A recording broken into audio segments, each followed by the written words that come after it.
welcome back, beef lovers, and thank you so much for joining the conversation about where your beef comes from. So, following up from the last time, if your beef came from the grocery store or a restaurant, where did they get it?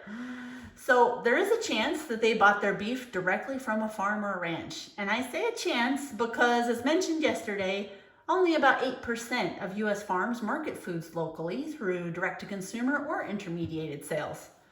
Here, for example, is a wonderful family ranch that does just that, the .7 Beef.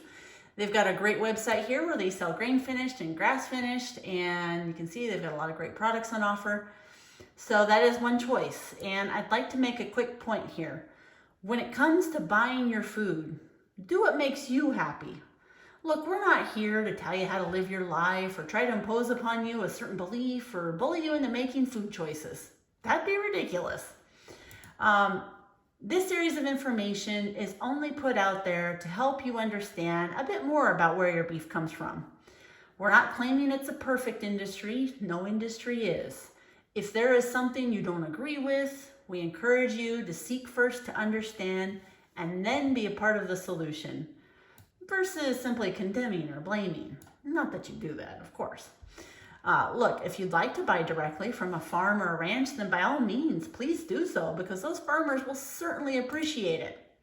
You will see that as we move forward, or rather work our way backwards from what you are familiar with at the grocery store level and eventually getting back to the good folks who are hard at work on those farms and ranches, raising our excellent beef, like these wonderful people all featured here,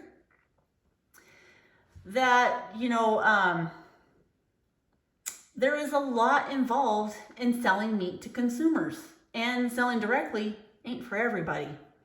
Those farms and ranches who choose not to sell directly to the public are still the ones raising our beef, and even though you can't tell which ranch or ribeye steak came from, you are still indirectly supporting them by buying that ribeye steak. So let's get to it. The more common scenario of where they bought their beef would be one of three options, and mostly it's depending upon the size of their business.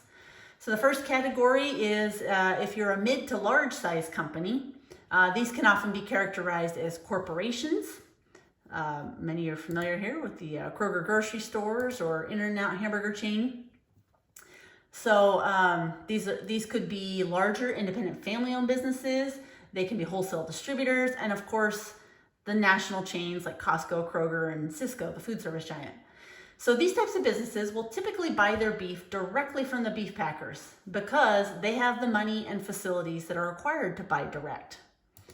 So, and this is due to minimum order requirements.